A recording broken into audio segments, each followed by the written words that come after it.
人民政府国，中央人民政府今天胜利了。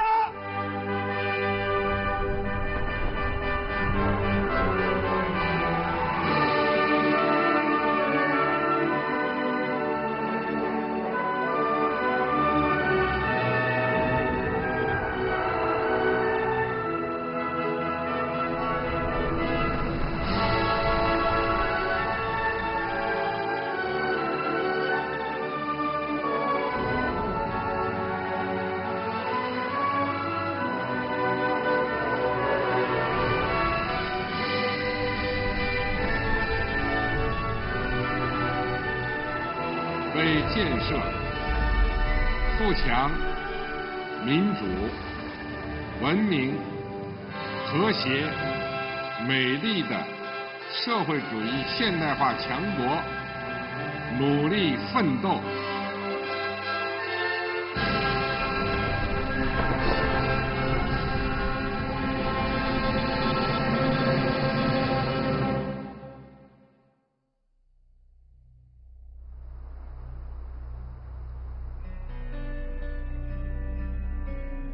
À l'Institut de géologie de Beijing de l'industrie nucléaire, un spécimen de minerai d'uranium connu sous le nom de la pierre de la création de l'œuvre est conservé. L'uranium est le matériel de base pour réaliser la fission nucléaire. À l'automne 1954, le ministère chinois de la géologie a découvert des gisements d'uranium au Guangxi. Le minerai d'uranium collecté par l'équipe géologique est rapidement arrivé sur le bureau de Mao Tse-tung à Zhongnanhai. Mao Tse-tung a pris cet échantillon de minerai d'uranium dans sa main et l'a observé. Puis il a dit sur un ton très sérieux, « Cela va déterminer notre destin ». Le 15 janvier 1955, Mao Tse-tung a présidé la réunion élargie du secrétariat du comité central du Parti communiste chinois pour écouter la présentation et les explications de Li Shiguang, de Xian Sanxiang et de Liu Jie sur l'état de la recherche scientifique en matière d'énergie atomique chinoise. Aujourd'hui, nous sommes des écoliers.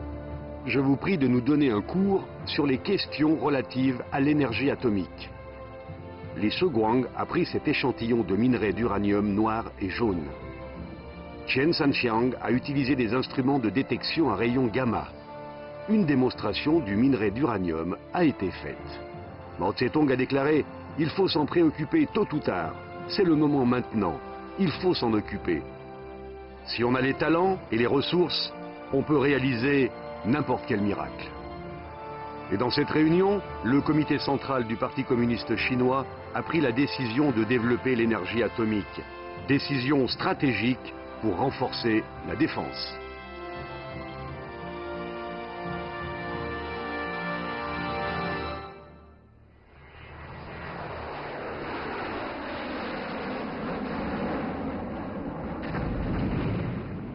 Le champignon des explosions nucléaires sur Hiroshima et Nagasaki, au Japon, a accéléré la fin de la Seconde Guerre mondiale et inauguré ainsi la course à l'armement nucléaire des puissances occidentales.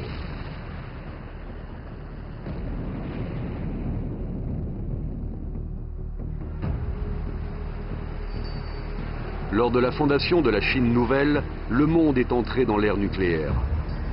La menace des armes nucléaires de l'Occident pèse comme une ombre énorme sur l'esprit des Chinois.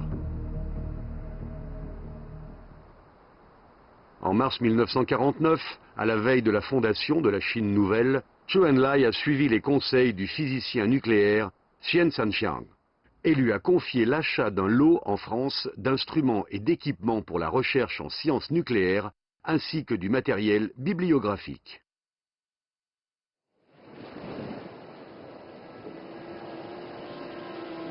Avant et après la fondation de la Chine nouvelle, plus de 1500 intellectuels de haut niveau vivant à l'étranger, nourrissant le rêve de la Renaissance, ont brisé tous les obstacles pour rentrer dans leur patrie. Leur retour a jeté les bases du système de recherche scientifique de la première génération de la Chine nouvelle.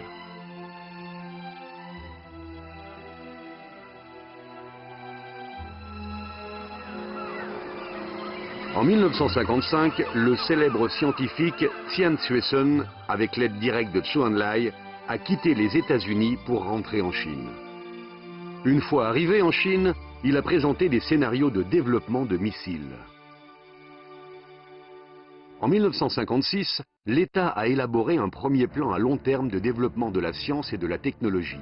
Faire de l'utilisation pacifique de l'énergie atomique la première des 12 tâches prioritaires. 2 projets plus importants ont été élaborés simultanément, à savoir la mise au point de missiles et de bombes atomiques.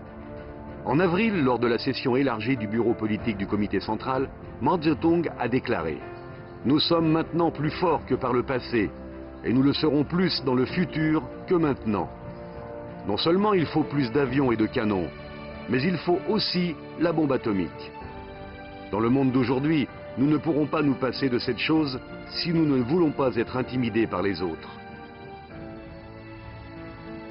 La mise au point par la Chine de 2 bombes et un satellite comprend la bombe atomique et la bombe à hydrogène, le missile et le satellite artificiel. Les travaux se sont déroulés progressivement. En avril 1956, Zhou Enlai a présidé la réunion de la commission militaire centrale pour écouter Tian Xuesen sur son projet de développement de la technologie des missiles. À l'issue de la réunion, la commission de l'industrie aéronautique du ministère de la Défense, dont le directeur était Ni Zhongzhen, a été créée. Cette commission est chargée de la mise au point de missiles et du développement de l'industrie aéronautique. Tout avance discrètement et à grande vitesse.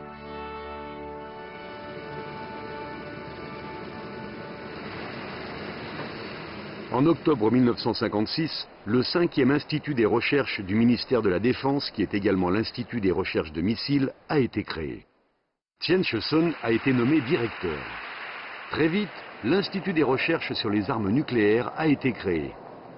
Un grand nombre de spécialistes de haut niveau en physique nucléaire se sont retrouvés regroupés en son sein.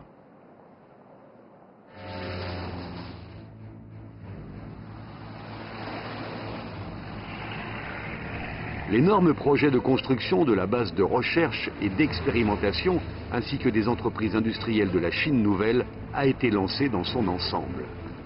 Un grand nombre de militaires chinois qui ont subi la fumée et les tirs d'artillerie, avec l'esprit révolutionnaire et les bonnes traditions des années de guerre, se sont rendus dans les usines minières et les instituts de recherche, s'engageant dans une nouvelle marche vers la modernisation de la défense nationale. Des centaines de milliers d'ingénieurs, des membres du corps des chemins de fer et des ouvriers du bâtiment de tous les coins du pays se ruent vers l'immense nord-ouest.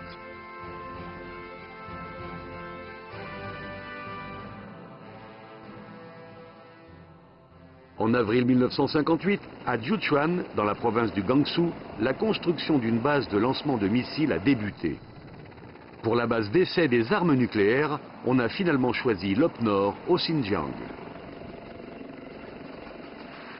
Depuis, pour la mise au point des bombes nucléaires, des missiles, plus de 100 000 chercheurs et unités pilotes ont quitté leurs proches et leurs familles, ainsi que leur pays natal. Par tous les moyens de transport, ils se sont rendus dans le nord-ouest du pays. 90% d'entre eux ont moins de 35 ans.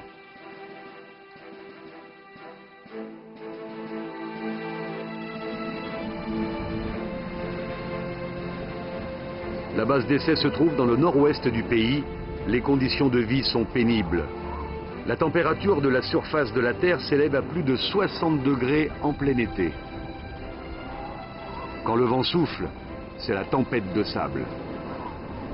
Le vent violent peut soulever les tentes. Les pierres emportées par les rafales peuvent briser le pare-brise d'une voiture. L'eau est une ressource très précieuse. Celle qu'on utilise pour se laver le visage le matin est conservée pour se laver les mains lorsque l'on rentre du chantier. Et c'est la même eau qui est utilisée pour se laver les pieds et pour laver les vêtements. Un concepteur et chercheur se rappelle que les caves situées à moins d'1 mètre au-dessous du sol étaient le dortoir de tout le personnel. Les caves ne sont pas très froides, mais le sable coule sans cesse du toit. Partout ailleurs, on met les draps sur le lit. Mais ici, les draps sont accrochés en l'air.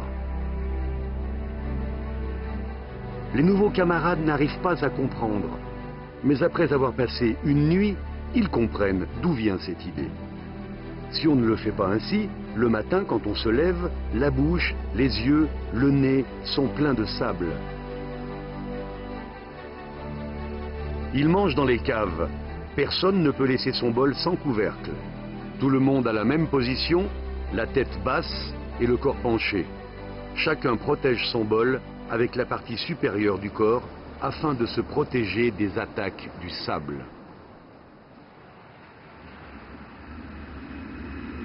Au début, la mise au point par la Chine des missiles et des bombes atomiques bénéficie de l'assistance technique de l'ex-URSS.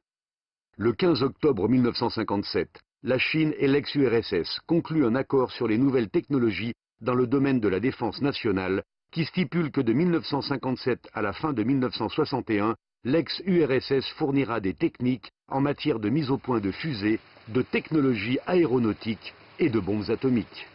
Cette assistance pour le lancement du développement de missiles et de bombes atomiques de la Chine est cruciale. En juin 1959, un changement est survenu. Les contradictions entre la Chine et l'ex-URSS se sont aggravées. Le comité central du Parti communiste de l'ex-URSS a déclaré qu'il fallait suspendre des projets tels que la fourniture de dossiers techniques, y compris des échantillons de bombes atomiques. En une seule nuit, le gouvernement de l'ex-URSS a déchiré des dizaines d'accords et des centaines de contrats et a rapatrié tous ses spécialistes présents en Chine. Certains grands projets de recherche ont été arrêtés à mi-parcours. Certains travaux en cours ont dû être suspendus. De ce fait, l'essai de la première bombe atomique chinoise a reçu un nom de code gravé dans le cœur. 596. À cette époque, l'économie nationale chinoise fait face à des difficultés sans précédent. Des projets de haute technologie et coûteux dans le domaine de la défense nationale qui devraient être poursuivis ou abandonnés ont fait l'objet de débats. Mao Tse-tung a donné des directives claires. Il faut continuer à développer les technologies de pointe. Il ne faut jamais se relâcher ou y renoncer. Ni Zhongzhen est déterminé. Nous devons absolument développer les armes de pointe avec comme symbole la bombe atomique. En même temps, elle peut faire avancer beaucoup de facultés scientifiques et de technologies modernes de notre pays. Les membres du Parti communiste chinois n'ont jamais oublié leurs nobles aspirations, leur ambition, et ils n'hésitent pas à travailler sans relâche. La nation chinoise qui se tient debout reste droite et inflexible. Malgré les difficultés, elle est déterminée à suivre son propre chemin. Le 83e jour après le retrait des experts de l'ex-URSS, le missile Dongfeng 1, fabriqué par la Chine et connu sous le nom de bombe de l'honneur, a été lancé et a atteint sa cible sans erreur. C'est un tournant important dans l'histoire des équipements de l'armée populaire de libération.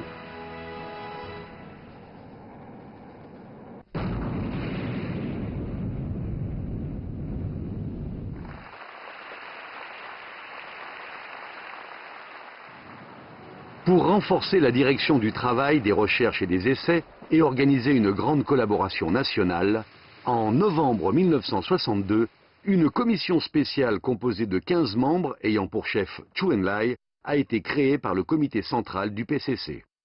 Le développement de missiles et de satellites artificiels a été intégré à la compétence de la commission.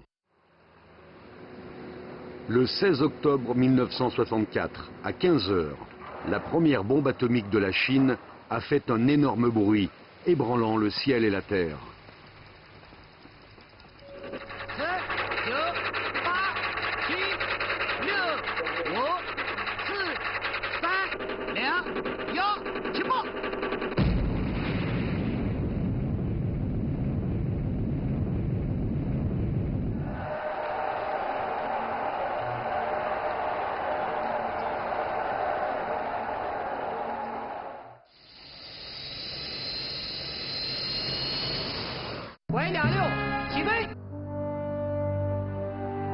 Le 17 juin 1967, à 8h20 du matin, la première bombe à hydrogène de la Chine a explosé avec succès.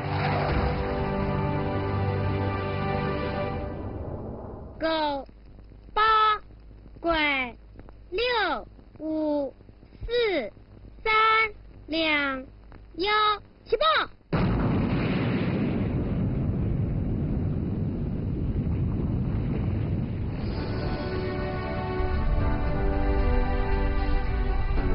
De l'explosion de leur première bombe atomique à celle de la bombe à hydrogène, les États-Unis ont mis 7 ans et 3 mois. Il a fallu 4 ans à l'ex-URSS. Les Britanniques ont eu besoin de 4 ans et 7 mois. Et la Chine, seulement 2 ans et 8 mois. Quand la Chine a eu la bombe atomique, des journalistes occidentaux ont ironisé. La Chine dispose de la bombe atomique, mais pas d'armes. Le secrétaire à la défense des États-Unis, Robert McNamara, a prédit qu'en 5 ans, la Chine n'arriverait pas à avoir les moyens de transport de la bombe. Ils ont sous-estimé encore une fois la capacité des Chinois. 3 mois avant l'explosion de la première bombe atomique, la Chine possédait déjà des missiles balistiques à courte et moyenne portée.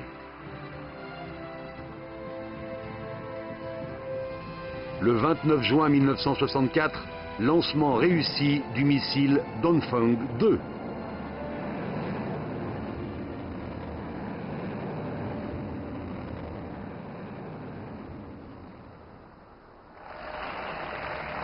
En mars 1966, la commission spéciale du comité central a ratifié les essais en vol combinés de missiles et de bombes atomiques.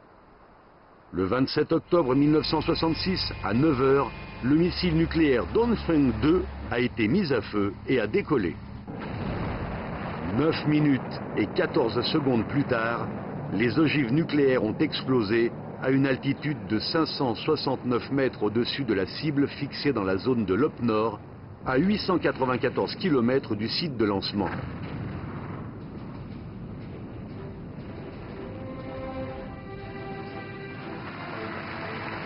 Ce qui signifie que la Chine dispose dorénavant de missiles nucléaires utilisables pour la guerre réelle. En cette même année, la Chine a créé une force de missiles stratégiques, le 2e corps d'artillerie. Missiles nucléaires stratégiques de la Chine de courte, moyenne et longue portée. De l'évolution des combustibles liquides vers les combustibles solides. Du développement terrestre au développement sous-marin, de l'émission à partir d'une position fixe à l'émission mobile et cachée.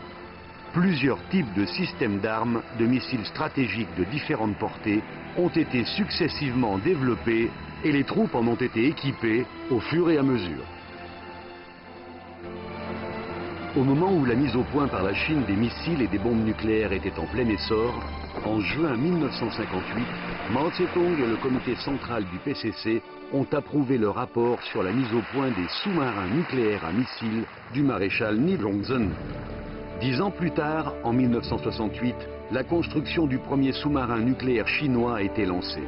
20 ans plus tard, le 15 septembre 1988, pour la première fois, la Chine a utilisé un sous-marin nucléaire équipé de missiles pour réussir le lancement de missiles sous-marins. La Chine dispose enfin d'une force de frappe nucléaire utilisant un sous-marin nucléaire comme plateforme de combat. Depuis, la Chine dispose d'une capacité de réaction stratégique en cas de guerre nucléaire potentielle.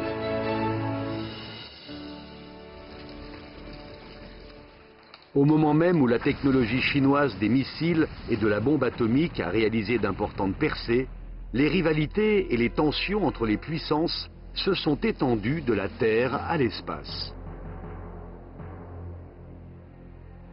让国家第一颗卫星上天的时候呢，那阵是比较困难，条件是非常不具备，但是国家人民当时形势的需要，就只是要靠咱们国家自己的力量，因为外界对我那阵是完全封锁的。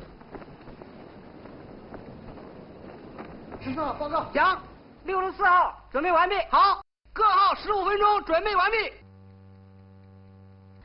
21h35, le 24 avril 1970, le satellite artificiel Dongfang 1 à bord du lanceur Long March numéro 1 est lancé dans l'espace.23号跟踪良好，11号跟踪良好，21号跟踪良好，16号跟踪良好。旋转小火箭点燃正常，南道捕获目标。明白。卫星已经准确进入预定的轨道。卫星和3级分离。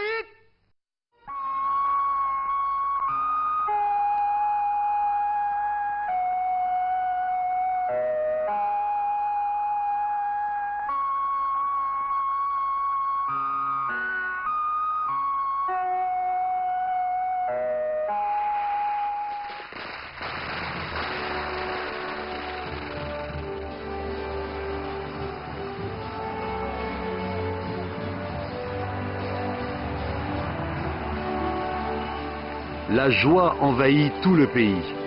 La Chine est devenue, après l'ex-URSS, les États-Unis, la France et le Japon, le 5e pays au monde à lancer un satellite.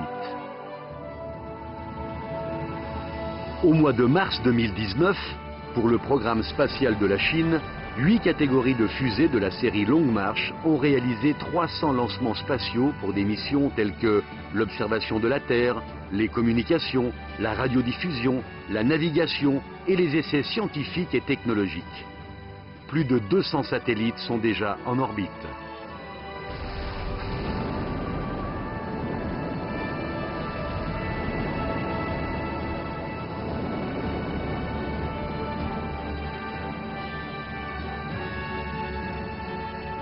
Si l'on revient sur le chemin parcouru par la République, sur l'histoire du développement des bombes nucléaires et des missiles, glorieux et lumineux, avec des hauts et des bas, tout cela s'est déroulé dans un environnement secret et silencieux. Deng Yingchao a dit qu'elle n'a appris la réussite de l'essai de la première bombe atomique que lorsque la nouvelle a été officiellement diffusée. Zhou Enlai ne lui en avait jamais soufflé mot. Deng Yingchao se souvient qu'à l'époque, il avait demandé au responsable principal que dans le cadre de cet essai, tous les ingénieurs et techniciens veillent à préserver scrupuleusement le secret d'État. Seules les personnes participant aux essais sont autorisées à connaître toutes les informations relatives aux travaux et aux essais. On ne peut pas le dire aux autres camarades, y compris sa famille et ses amis. Réaliser des exploits grandioses tout en gardant l'anonymat, c'est le portrait d'un grand nombre de personnes impliquées dans le développement et les essais. Pour développer la bombe atomique, Deng Jiaxian a été l'un des premiers physiciens nucléaires à recevoir son ordre de transfert de poste. Après avoir laissé une photo à sa famille, le nom de Deng Jiaxian a disparu de la vue des autres. Il venait d'avoir 34 ans.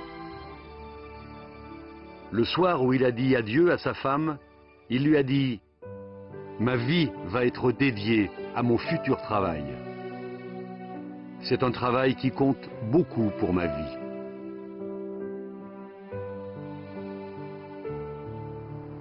En août 1958, pour son premier voyage à la base d'essais nucléaires dans le désert de Gobi, Deng Jiaxian n'a même pas laissé une adresse pour sa correspondance.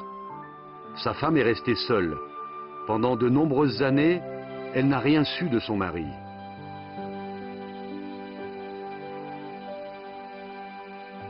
Dans des maisons secrètes et simples, Deng Jiaxian et l'équipe de calcul s'appuyant sur des ordinateurs à commande manuelle ont réalisé des calculs répétés sur des données clés relatives aux explosions atomiques. Et ils ont finalement achevé la conception théorique de la bombe atomique. Un accident inattendu dans la base d'essai a marqué un tournant pour la santé de Deng Jiaxian. Deng Jiaxian, sans aucune protection, est allé directement dans la zone centrale de l'accident. Personne ne pouvait alors dire quelles conséquences pourrait avoir pour sa santé un tel acte. En juin 1986, l'hôpital délivre un rapport critique sur la santé de Deng Xiaoping. Son histoire a été révélée sur instruction de la commission militaire centrale. À la une de tous les journaux, sous le titre « Deng Xiaoping, militant émérite des bombes atomiques et des missiles », les journaux ont raconté ses 28 années de travail sous anonymat. Le physicien nucléaire de 54 ans, Wang Ganchang, après avoir découvert dans l'ex-URSS l'hyperéron négatif anti-sigma, est devenu célèbre au niveau international. C'est l'âge d'or pour un physicien. Participer à la mise au point de la bombe atomique lui revient à renoncer à tout cela. Après avoir déclaré « Je veux tout sacrifier pour mon pays », Wang Ganchang a disparu de la communauté internationale de physique.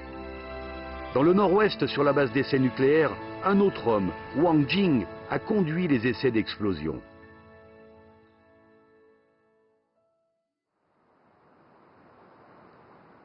En décembre 1968, âgé de 59 ans, responsable de l'exploration théorique et du travail de développement de la bombe atomique, Go Yonghuai est rentré à Beijing depuis la base expérimentale du Qinghai pour son travail. Au petit matin du 5 décembre, l'avion à bord duquel se trouvait Go Yonghuai s'est écrasé à l'atterrissage. Quand leurs dépouilles ont été retrouvées, on s'est rendu compte qu'à la dernière minute, Go Yonghuai et son garde du corps ont protégé de leur corps un dossier contenant des informations scientifiques hautement secrètes. À l'époque, Go Yonghuai, qui a longtemps travaillé dans un secteur qui exige la plus grande confidentialité, était loin de sa famille. Sa petite fille lui a demandé un cadeau pour son anniversaire. Il a montré les étoiles dans le ciel, en lui disant, en s'excusant, qu'il y aurait une étoile de plus dans le ciel, en guise de cadeau que son papa allait lui offrir. En juillet 2018, le Centre international des astéroïdes a officiellement nommé l'astéroïde numéro 212 796 Go Yonghuai. Il est également devenu le premier scientifique à recevoir la médaille du mérite de la bombe nucléaire, de missiles et de satellites artificiels en tant que martyr.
Ils ont embrassé la mission nationale avec toute leur vie et toute leur passion et ont fini par se condenser en une lueur glorieuse. Cette lueur qui éclaire notre terre, qui éclaire la République, faite de sang et de feu, éclaire aussi le rêve d'une grande puissance qui ne se laissera jamais intimider.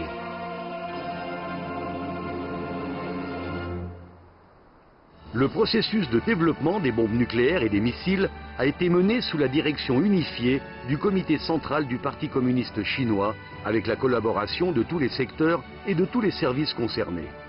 Le fait d'avoir surmonté toutes les difficultés incarne les avantages du système socialiste. Les essais réussis de lancement des bombes nucléaires et des missiles ont permis d'améliorer le statut international de la Chine et de sauvegarder la sécurité nationale ainsi que la paix mondiale. C'est un symbole de la puissance nationale. C'est un signe de la prospérité du pays et du développement national.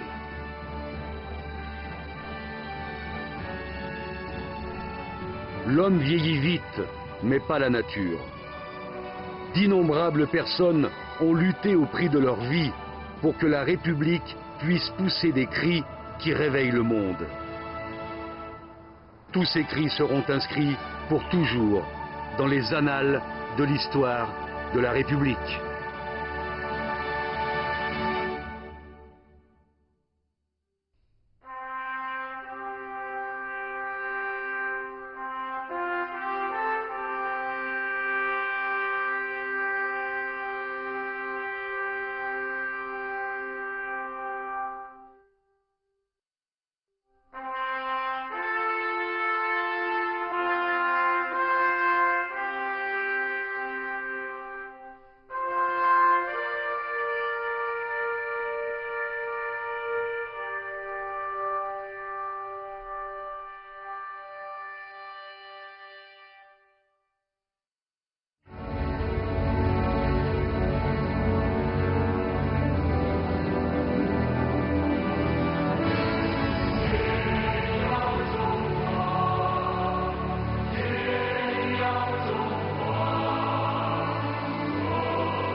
想生在你的怀里，我的血脉流淌着你的身